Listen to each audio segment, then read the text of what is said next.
All right, hello there, people, and how are you doing and stuff right there. I'm gonna go over. You can see I'm gonna try to make another attempt at going over, WWE's Monday Night Raw and WWE's New Year's Evil and stuff. You could call that and stuff right here and all that. Because honestly, I think in the other video I made, I didn't properly go over the results and stuff. I just gave the ratings and stuff. You could say. So anyway, yeah, let's say the first thing I want to talk about is Monday Night Raw before going over New Year's Evil and stuff. So right there and all that. So yeah, that's the thing right there. Which where we have Monday Night Raw. Yeah, showing us Rhea Ripley reclaim the Women's World Championship with the win over by Liv Morgan and stuff right here and all that. Where Dominic Mysterio just has the gold digging attitude going on, his gold digging pattern and stuff right here and all that, and then she literally coughed him in the balls right there and stuff right there and all that, just kicked him in the groin from the looks of it and stuff right there and all that. I mean, I'm not surprised about that considering he went back. He just chose to go back and forth with Liv Morgan and Rhea Ripley and stuff right there during that Raw. I'm telling you, and all that. So we got. Other than that, we have Roman Reigns, I think, toppling Solo Sikoa in a tribal combat match. Is CM Punk, you could say, CM Punk managed to beat Seth freaking Rollins in a highly anticipated grudge match, and Jey Uso with a win over Drew McIntyre, with Monday's event also featuring appearances from Dwayne The Rock Johnson. Yeah, Dwayne The Rock Johnson, he came up there too and stuff right here and all that. Dwayne Johnson, The Undertaker, Logan Paul, Travis Scott, and John Cena and stuff right there. The wrestlers we had back in the good old days, when we were kids and stuff right there and all that. That's the thing I'm telling you. Just fantastic, which I thought was pretty wholesome in my opinion and all that stuff right there, especially with Dwayne The Rock Johnson giving a hug to his cousin, Roman Reigns and stuff ever since he beat it Solo Sikoa and stuff in a tribal combat match and stuff right here and all that.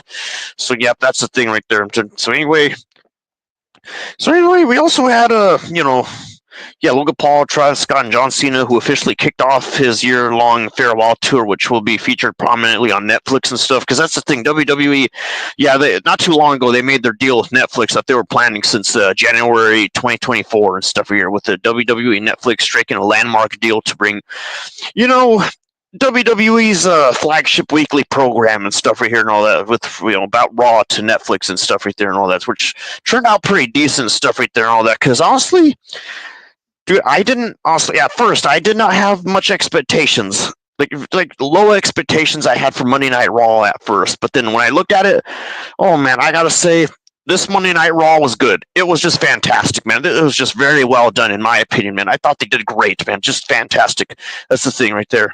So anyway, another thing I want to bring up is that, we got you can say Netflix being now the exclusive home of Raw in the U.S., Canada, the U.K., Australia, and Latin America, and among many other global territories, you could say, with Netflix also being the exclusive home of SmackDown and NXT, and with some archive content and WWE premium live events, you could say, including WrestleMania, Royal Rumble, SummerSlam, and more in most international markets and stuff right there and all that. So I'm telling you, just really good stuff right here and all that. Because man, I thought this Monday Night Raw was just going to be bland or something like the other Monday Night Raws and stuff. I thought it wasn't going to be much, but man, this one turned out good, man. Just really well done. Just very well done. That's the thing right there and all that.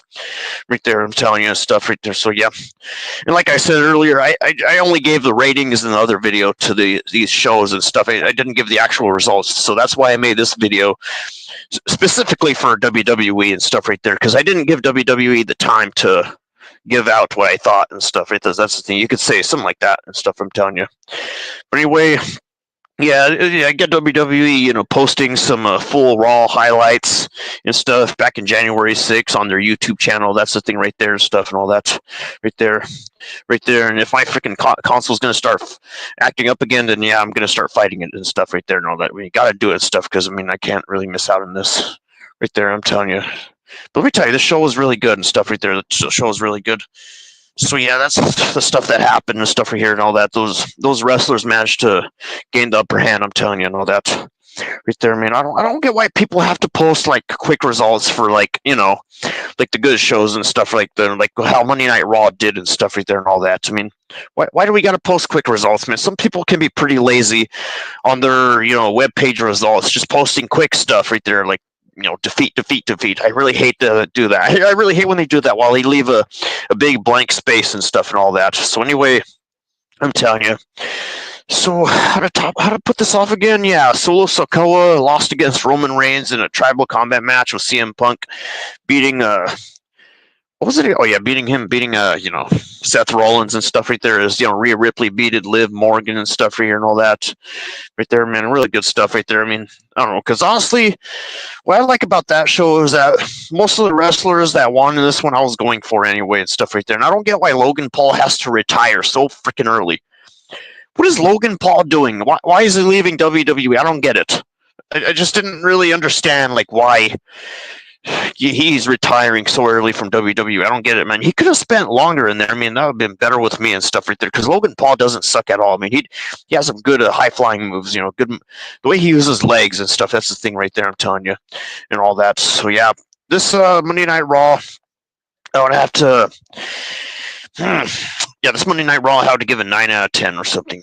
Probably a 10 out of 10. I don't know, stuff right here and all that. Even though it kind of sucks how, it's kind of odd how, Hulk Hogan was booed off stage and stuff right here and all that, and he was heckled and stuff, and some wrestlers made a comment about it. That's the thing right there and stuff and all that. I'm telling you, right there, I'm going to have to look at that part too and stuff right there and all that.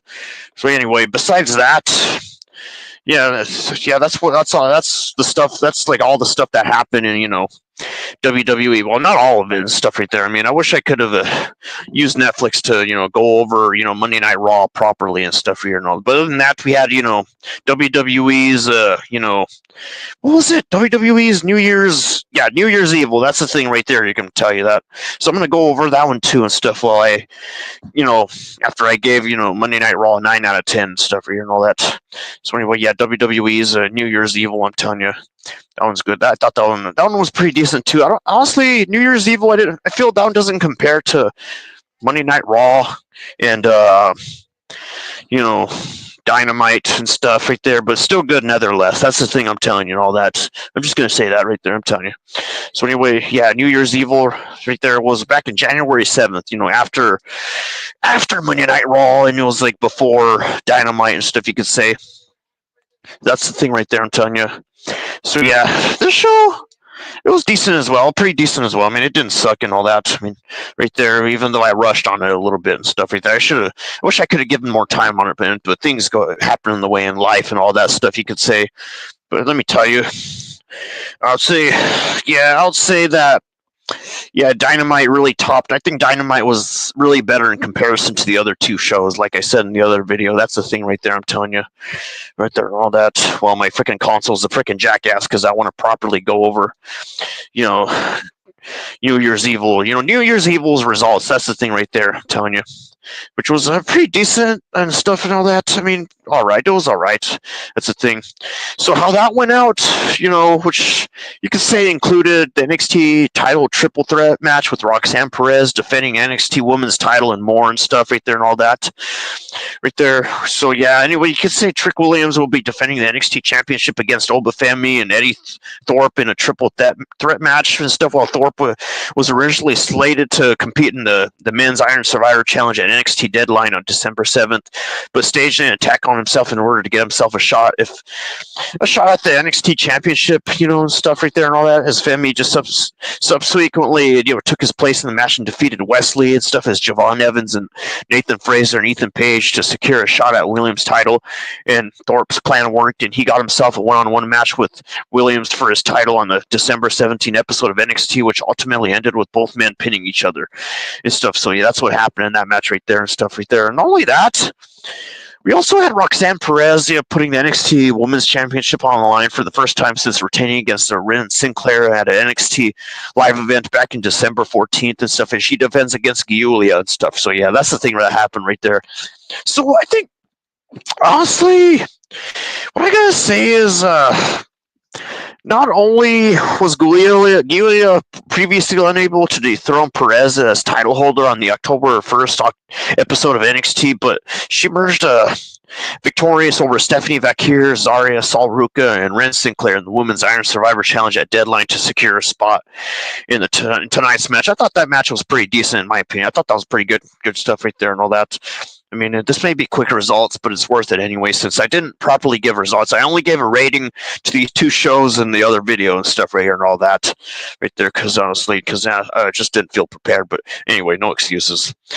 So speaking of Akir, she'll be competing in a match of her own tonight as she squares off against Zola Vice with Kalani Jordan and Cora Jade in a fatal four-way #1 contenders match for the women's North American Championship. And elsewhere, you could say elsewhere in the women's division, Tatum Paxley will be joining forces with her new allies Shotzi and Gigi Dolan to go head-to-head with Fatal Influences JC Jane, Jasmine Nix, and Women's North American Champion Fallon Henley in a 6-woman tag team match and stuff, you could say right there. And also, I guess after that, we got not after that. We also had Lexis King, challenging Charlie Dempsey for the NXT Heritage Cup in a sudden death round match and stuff, whereby the men, you could say scores the first pinfall and stuff or tap out. That's the thing, man. Who scored the first pinfall or tapped out had to be declared as the winner, unlike a typical Heritage Cup match. Well, you got King coming close to dethroning Dempsey as NXT Heritage Cup champion on the December 24 episode of the show. But you can say controversy arose after a disqualification ensued due to interference at the hands of William Regal and stuff right here, man, and all that. I'm not kidding. I was wondering where William Regal was at and stuff right there, because I remember seeing William Regal at AEW and stuff right there, but apparently I guess he moved to WWE, just like some other people right there and stuff and all that in the process, which seems to be going on and stuff. So additionally, The Rock was set to make an appearance on tonight's show after making his return during last night's edition of WWE RAW and stuff. Man, I like his interaction with the Roman Reigns, man. That was pretty cool. That was a pretty good interaction right there and stuff right there and all that. So to start things off, Roxanne Perez went up against Giulia for the NXT Women's Championship right there and stuff. So how that went off, you could say, how that one went off is the bell rings and the two lock up as they take turns just locking each other in submissions and pinning one another before Giulia lands a strike on Perez. You could say in the corner and follows it up with a drop kick as she delivers a boot to Perez in the corner and then dumps her back inside the ring. We don't care about commercial breaks. But anyway, we got Giulia extending to the top rope before Perez meets her up there and delivers a Hurricane Rana to her and then goes for a pin. But Giulia kicks out. Right there, good, decent stuff right there. I mean, like I said a bunch of times, I mean, this doesn't compare to Monday Night Raw or Dynamite, but still good show nevertheless. This New Year's Eve and stuff right here and all that. But anyway, we got Perez connecting with the Tope Suicide on Giulia on the outside and dumping her back inside the ring. As she extends to the top of Giulia, just meets her up there and connects with a double underhook suplex on her as Giulia just sends Perez crashing into the mat and pins her and stuff, but Perez kicks out and stuff as Perez cinches in a crossface on Giulia, but Giulia escapes before Perez looks to land pop rocks on Giulia. But yeah, that's where Giulia manages to avoid it right there in the process right there and all that. This women's match, okay, not bad. I mean, this women's match could have been a little bit longer and stuff right here and all that. But anyway, get Perez then drop kicking Giulia out of the ring, but that's where we have Giulia responding with a suplex to Perez before the referee begins a 10 count, and Cora Jade just helps Perez back into the ring and stuff as Giulia beats the HT. Sorry about that. TV. My freaking TV screen tends to act up every now and then. But anyway, we got Giulia sending Perez crashing into the mat and pinning her and stuff, but Perez kicks out and stuff before Perez just cinches in a crossface on Giulia, but Giulia escapes and stuff right there, and hopefully my background is not too loud because I can hear people in the background while I'm talking about this, and yeah, I don't want that to be too disruptive. But anyway, we got Perez looking to land pop rocks on Giulia and stuff, but Giulia avoids it and stuff as Perez then drop kicks Giulia out of the ring, but Giulia responds with the suplex to Perez and stuff. Yeah, that's how she responded right there and stuff right there. I swear, man, if the freaking background doesn't quiet down, okay, but anyway. We get the referee beginning a 10 count, and Cora Jade just helps Perez back into the ring and stuff right there and all that before Giulia beats the count as well and stuff right there as Perez delivers the pop rocks to her as well. She goes for the pin right there, but Giulia kicks out before Perez then transitions into a cross breaker armbar on Giulia, but Giulia just counters into a pinfall before Perez kicks out and Giulia sends her crashing into the mat with the Northern Lights bomb for the win. So yeah, you have it right there. Giulia wins that match right there and stuff right there and all that. So yeah, beating Perez in the process. So right there. So I'll give that a thumbs up right there, man. Really good thumbs up. That's the thing. So not only that, as things head backstage, we see officials checking on a seemingly attacked Eddie Thorpe and stuff as Ava approaches them and makes it clear that she thinks Thorpe is faking the attack as he did a few weeks ago and stuff right there and all that. I mean, I'll say most likely, man. Yeah, I'll say he's most likely doing that stuff again. Just like Why does he do that? Why does he fake attack just to gain the upper hand on things? Just like a little manipulating tactic or whatever the hell. And they're just not buying it this time. That's funny. As we have Stephanie Vaquer, then making her way down to the ring, man. Someone please tell the background to freaking shut up and stuff, because honestly, where I live, man, I can hear the background going on. But anyway, come on, okay, I'm telling you. So we got Stephanie Vaquer then making her way down to the ring as Cora Jade, Kalani, Jordan, and Lola Vice all following stuff. As we also get Lola Vice versus Stephanie Vaquer versus Kalani Jordan versus Cora Jade in a fatal four-way #1 contenders match for the Women's North American Championship.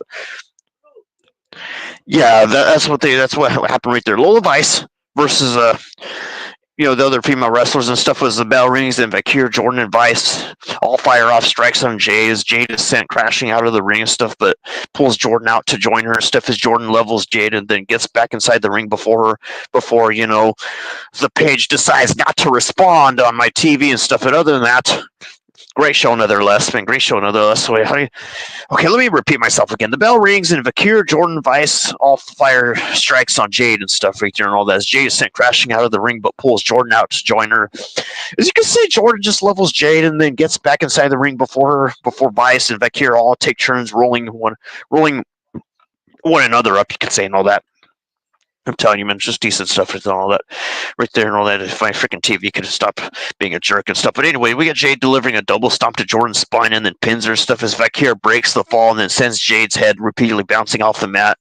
As Vice locks in a submission on Vaquer, but we get Jordan just breaking it up with the kick, and then she levels Vice and Vaquer with a double drop kick and runs Jade over with a shoulder tackle before Jade and Jordan level one another with clotheslines as Vaquer and Vice brawl on the outside before Vice levels Vaquer with a strike, but Jordan delivers a tornado over the top rope to level Vice, and Jade then flies off the apron with the senton to level Jordan stuff. Going back from another break, we get Vaquer using the rope to land a dragon screw on Jordan stuff as she connects with the meteor on Jade in the corner, but then rolls up Vice as Vice kicks out and fires off a series on Vaquer. Yeah, a series of kicks on Vaquer and stuff right there and all that.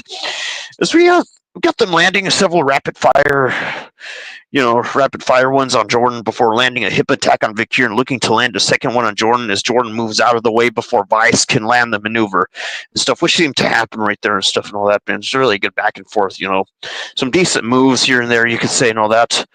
But anyway, besides that, man, I'm going to put a little prediction that my freaking TV is going to act up again, saying, yeah, the web page is not responding. But anyway, yep, there it is. The page is not responding. Just like I thought. But anyway, I'm telling you, man, the show's just great, man. The show's just really great. I'm telling you, man, all that. Probably going to have to fight my console, too, while I'm going over this stuff. I'm telling you. Just fight my console. Just fight my console. I have to keep fighting my console right there and stuff and all that. So, yeah, the thing with Roxanne Perez and, and all that stuff right there, that was a good match right there and stuff as well. But anyway, yeah, I'll say... honestly, out of these three shows, with Dynamite, New Year's Evil, and Raw, I would say Dynamite was my most favorite one. It just had to be honest, and stuff right there and all that. Right there and stuff right there. And not to forget, we had a Vic Joseph, Booker T, and Corey Graves greeting audience at home as Giulia makes her way out to the ring and with Roxanne Perez following and stuff right here and all that. So, yeah, this is where Giulia managed to beat Roxanne Perez, like I talked about right now and stuff right there and all that. That's the thing, I'm telling you. And hopefully my freaking background where I live is not too loud because I really want to go over this. I mean, I just really do. That's the thing right there. But anyway, yeah. Giulia getting upper hand on Roxanne Perez, beating her, like I said, the yada, yada, yada. But anyway, that's a matter of putting stuff right there and all that. I mean, I don't get why consoles have such a struggle. I don't get why consoles have such a struggle with browsing histories. It must be like a deal with Sony or something right here and all that. Because I've heard that they got rid of the browsing thing from PS5, and they still have the PS4 one. That didn't make any sense to me. It just did not. It just really did not make any sense to me. That's the problem right there, I'm telling you, and all that. But other than that, these three shows, really good, especially Dynamite right here and all that. I mean, don't get me wrong, New Year's Evil did good as well and stuff and all that. I'm telling you. So yeah, that's the thing, man. I might have to do quick results for New Year's Evil and stuff right here and all that. I mean, if my freaking TV and console wants to be disobedient and stuff right here and all that, I really don't understand why they have to remove the browser, the internet browser from the PS5 and still have it on the PS4 and stuff right here and all that after like some jailbreaking stuff. Anyway, that's a different story. Completely different story. That was a completely different story, I'm telling you. So, but anyway, yeah, okay, how did it go again? Oh, yeah, the match with the women's matches and stuff are here and all that. So one thing I gotta say is, yeah, they did make some good use out of the women's matches on this one. I'm gonna tell you, I thought they did with Giulia winning against this match, and you got the other matches like Lola Vice, Stephanie Vakir, Kalani Jordan, and Cora Jade in a fatal four-way match and stuff right here and all that. Man, just decent stuff right here and all that. Just really decent stuff. Fantastic right here and all that. Yeah, Lola Vice, Stephanie Vakir, Kalani Jordan versus Cora Jade in a fatal four-way #1 contenders match for the Women's North American Championship. That's one way to make proper use of the women's division stuff here and all that. I mean, I feel AEW needs to do that more often and stuff here and all that. That's the thing. That's the thing right there. I'm telling you. So anyway, because this funny freaking console could work already. But anyway, we got Jade delivering a double stomp on Jordan's spine and then pins her and stuff before Vakir, breaks the fall and then send Jade's sent Jade's head repeatedly bouncing off the mat as Vice locks in a submission on Vakir. But by the way, we get Jordan just breaking it up with a kick, you could say, as Vice locks in a submission on Vakir, but Jordan just breaks it up and stuff, and then she levels Vice and Vakir with a double drop kick and runs Jade over with a shoulder tackle. And when Jade and Jordan level one another with clotheslines as Vakir and Vice brawl on the outside and stuff as Vice levels Vakir with a strike, but Jordan delivers a tornado over the top rope to level Vice and stuff, and Jade then flies off the apron with a senton to level Jordan stuff here. Going back for another commercial break. Yeah, BK. I can't remember all that. But anyway, yeah, we got Vakir using the rope to land a dragon screw on Jordan as she connects with the Meteor on Jade in the corner and then rolls up Vice, and Vice kicks out and fires off a series of kicks on Vakir and stuff, and then lands several rapid fire ones on Jordan stuff before landing a hip attack on Vakir, looking to land a second one on Jordan before Jordan moves out of the way before Vice can land the maneuver and stuff and all that. As the action spills out of the ring, you could say, and all that. I like when I like that. I do, man. I like when the women's division fight outside the ring. It gives more time. I feel it's supposed to give the women's division more time when they fight outside the ring. I like when they do that. I really do. That's the thing. Is Vakir anyway? We got Vakir flying off the top to level Vice and Jade and stuff before Jordan, follows suit to level all four women, and then pins Vakir back inside the ring as Vakir counters into a pin of her own. But Vice dumps her out of the ring and stuff as Vice turns around into a jumping knee from Jade before it. But you got Jordan just driving Jade into the mat, looking to land a 450 splash off the top rope, but Jade moves out of the way and stuff here and all that. But Vice just lands the 305 on Jordan stuff, and not only that, I think we had Vakir just dumping Vice out of the ring and delivering a package backbreaker to Jordan for the win and stuff here. And you got your new #1 contender, Stephanie Vakir, right there and stuff and all that. So honestly, I was putting most of my prediction on that one. I really was. That's the thing right there, stuff and all that. Right there, man. It's really good. It's a really good thing that the going live, it doesn't show the pop-ups in our phone and stuff here. And it doesn't show the pop-ups in our home screen. I'm really glad that's not the case, man. That would be so freaking weird if that was. But anyway, you can see we head backstage and see Sarah Schreiber catching up with Ava and stuff here. The Rock's daughter. One of Dwayne Johnson's daughters. That's the thing, Ava Johnson. Stuff is Oba Femi just approaches to him and takes credit for the attack on Thorpe despite Ava's insistence on keeping the NXT Championship match a triple threat. As the Fatal Influence then make their way down to the ring as Shotzi, Tatum Paxley, and Gigi Dolan follow and stuff here and all that. Before you have the Fatal Influence versus Shotzi, Tatum Paxley, and Gigi Dolan coming out as well. Gigi Dolan. Oh man, I thought Gigi Dolan did really good. Wow, she really got him pretty good on this one. I remember, man, Gigi Dolan just really went at it. She really did. But anyway, we got the Fatal Influence blindsiding Shotzi, Dolan, and Paxley before the bell. As the bell rings and Paxley lands a dropkick on JC Jane as she delivers the crossbody to her in the corner, and then sends her crashing into the mat and goes for the pin as Jane kicks out and then delivers the kick to Paxley and then tags in Jasmine Nix. As you can see, Nix just looks to land a kick on Paxley and stuff right there and all that. But, Paxley just levels her with a jawbreaker and tags in Dolan, you could say, and all that. As Dolan just tags out to Shotzi and Paxley as Shotzi and Dolan just all triple team on Nix and stuff before Fallon Henley tags in and Shotzi levels her with the forearm. As Shotzi just delivers a suplex to Henley in the corner and pins her and stuff, but Henley kicks out right there, and Hanley just lands a kick on Shotzi and then delivers a knee to her face and sends her crashing into the mat with a sling blade. That's where she goes for the pin, but Dolly and Paxley just break the fall and stuff. As all 6 women then begin brawling with one another, and Shotzi looks to fly to level Hanley, but Hanley intercepts her with the kick and stuff here and all that. I mean, this had to be my most favorite women's match of the show and stuff. This had to be my most favorite one here, I'm telling you, and all that. So anyway, we get Dawn leveling Nyx with the headbutt, I think, before Jane levels Dawn with the senton off the apron, as Paxley takes down Jane and Shotzi delivers a suplex to Hanley on the floor and stuff. Before going back from the break, we get Paxley sending Jane crashing into the mat. You know, yeah, that's where the thing is off, where she, where they follow things with the senton off the top for a win and stuff here and all that. Because anyway, yeah, like I said, man, Paxley sent Jane crashing into the mat with the back suplex and tags in Dolan, as Dolan just levels Nyx and Hanley on the apron, then fires off right hands on Jane and connects with the roundhouse kick on her head as Dolan looks to send Jane crashing into the mat. But that's where Nyx just provides her with the helping hand and stuff, and Hanley tags in, but Dolan just levels her with Jane and stuff with the double neck breaker. Yeah, that's what she did right there, which looked pretty effective. Honestly, I think I thought it looked pretty effective. That's the thing. Other than that, we got Shotzi then tagging in, delivering crossbody to Hanley off the top, and then she follows it off with the senton for the top win. So your 3 winners in that match, yeah, Shotzi, Tatum Paxley, and Gigi Dolan. I would have to give Gigi Dolan most of the credit in this match. I mean, most of the credit for Gigi Dolan. I thought Gigi Dolan did good in this one. I thought she did fantastic. That's the thing right there, I'm telling you. Right there and all that. There's also another thing that happened backstage is we see Ethan Page complaining to Eva about being left off New Year's Evil and stuff, and Eva makes it clear that she calls the shots on NXT and is furious at him for Javon Evans, suffering a wired shut jaw and stuff right here and all that, because he did something right there and all that. I'm gonna have to go back and look.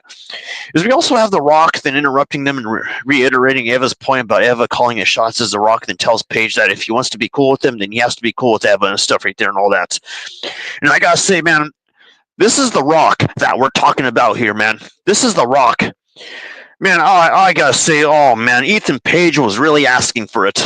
Dude, man, Dwayne Johnson really told Ethan Page right there that if he wants to be cool with him, he has to be cool with The Rock's daughter. Oh man, he really told him right there. Oh man, that was good, man. That was good. I thought that was pretty good. The way The Rock stood up for his daughter and stuff right here and all that, even though, yeah, Javon Evans was, just trying to, mess with her and stuff right there and all that. With Ethan Page complaining to Eva and stuff, and then The Rock shows up. So yeah, because I really doubt Ethan Page has a chance against The Rock. I really doubt it, man. I really doubt it. I don't think Ethan Page. I really feel he's out of The Rock's league. I really do, for good reasons, to be honest.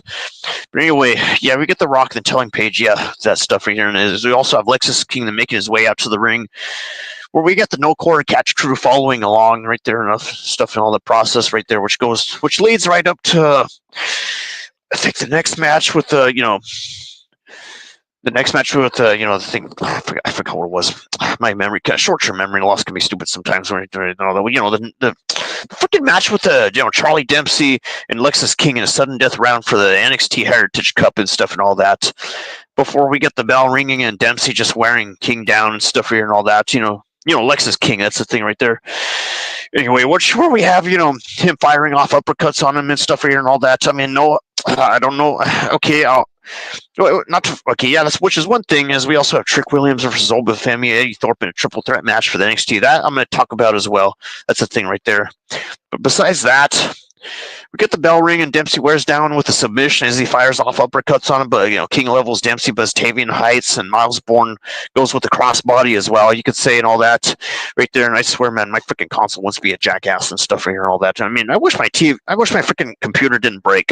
I really wish it didn't. That's the thing right there. I'm telling you. But let me tell you, it was good match nevertheless and stuff here and all that. Page is not responding. Yeah, right. And stuff here and all that. Man, I don't get what's the deal with it. Some consoles saying not enough free memory and stuff. Anyway. But anyway, you can say, yeah, I guess this was sort of a quick match and stuff. This felt like a quick match and stuff here, where we have the bell ring and Dempsey wears down King with a submission, and going back from the break, King connects with the clothesline Dempsey and follows it with the suplex as he goes for a pin. But King kicks out and King lands a crossbody off the ropes, but Dempsey sees him coming and transitions into an armbar with King escaping by sending Dempsey crashing into the mat before Dempsey levels King and stuff. And King sends Dempsey crashing into the mat with the coronation for the win, stuff here and all that. Where you have the new winner of that situation, Lexus King, right there and all that, beating Dempsey and stuff in the process, even though I was mostly going for Dempsey, but it's fine that Lexus King won as well. It's fine and all that. But other than that, we got Trick Williams then making his way down to the ring as Obafemi falls, but Eddie Thorpe is nowhere to be found and stuff here and all that. Right there and all that. Because honestly, yeah, this match had some pretty quick results. This is the thing right here. Honestly, the one with Dempsey and Lexus King. Okay, that was kind of that could have been longer, to be honest, and all that. Stupid TV screens, I'm telling you, these days, flat screens. That's the funny thing, right there, and all that. I mean, I don't get why the developers have to like really make consoles so difficult to work with when it comes to web page results and stuff. But anyway, yeah, Eddie Thorpe was nowhere to be found after Lexus King won that match, you could say, and all that. But this one, but on top of that, still a good match, nevertheless, you could say, and all that. Right there with, well, we have WWE and Netflix working things out together, kind of like how, you know, AEW had things with IMAX and stuff right here and all that. Personally, I find the deal with IMAX a lot better than the deal that WWE made with Netflix. I don't know. I find the deal with IMAX a lot better. I mean, I'm telling you, IMAX had like way better high definition than YouTube and stuff right here and all that. I'm telling you, it's like you don't have to like just like, you know, look at little bits of pieces of AW's wrestling matches here and there on their YouTube channel, because they only show a little bit, but they show the whole thing on IMAX for a good deal, for a cheaper deal than they did before. That's good, right there and all that. So anyway, yeah, we have Obafemi winning his match and stuff, and then we get The Rock making his way out of the ring and stuff here and all that. You get The Rock saying that he has a lot of nicknames and says that this time last year, anywhere he went, he was asked about why he was so mean to Cody Rhodes, and he says this time last year, Rock gave props to Rhodes and gave him his flowers despite people questioning it, you could say. He says that he told Triple H and Nick Khan that he wanted to come to NXT to experience the crowd and express the importance of the role of the crowd and stuff here and all that. Because, I mean, I'm telling you, they call The Rock the High Chief for a reason. The Rock's called High Chief for a specific reason. I'm telling you all that. That's the thing. I'm telling you. But other than that, this was a great show, nonetheless, and stuff right here and all that. So yeah, the show with the New Year's Evil ended with The Rock, bringing that up right there, talking about that stuff here and all that. So I would say, okay, I'm gonna have to. Honestly, I think I'm gonna have to change the ratings. I'm gonna have to change. I'm gonna give this a 9 out of 10 instead of an 8 out of 10 stuff here and all that, because I thought this was pretty decent. I thought they did a good job. Okay, because at first I gave this an 8 out of 10, but I'm going to switch it to a 9 out of 10 and stuff here and all that. So that's the thing right there and stuff, people. So anyway, so yeah, that's what happened in the show. It ended with The Rock, making a statement and stuff right here and all that, saying he wants to experience the crowd and express the importance of the role of the crowd and stuff right here and all that. So yep, and that's what happened with, WWE's Monday Night Raw and New Year's Evil. That's all the stuff that went on with them, had to go through in this video and stuff here and all that. So I give those both a 9 out of 10 and stuff here and all that. A 9 out of 10, that's the thing. So anyway, yep, and that's that right there. So yep, that's all I have to give to you people for this video right now. So yeah, remember to rock out and be there, guys. Remember to rock out and be there. And also, considering that I didn't give proper results, I only gave the ratings for these two shows in the other video when I was talking about Dynamite stuff right there. Right there. Even though in that video I gave this New Year's Evil an 8 out of 10, I had to give it a 9 out of 10. I switched it to a 9 out of 10. Just to make some exceptions and stuff here and all that. So anyway, right there, good show nonetheless, I'm telling you. Just a good show. So anyway, that's all I have to give to you people for the Red Lightning Boa 97 show and stuff here and all that. Or you could call it the Deus Ex Machina, which is a complicated name, but it's worth it and stuff. I try to work some creative. Sorry about that. I tried to work some creativity by giving the channel the Deus Ex Machina and the Red Lightning Boa 97. Try to work in the creativity, Try being a little creative. That's the thing. So anyway, I'm gonna have to end the video right here and give you good people a bye-bye and stuff right here. Now remember to rock out and be there, guys. Rock out and be there. for the next show and stuff here and all that. Because honestly, the next show or the next things in these promotions that we got to deliver are going to be good. So anyway, till next time on my show, I'm going to talk about future content stuff. So yep, rock out and be there, guys. I'm going to give you a good bye-bye. So later, and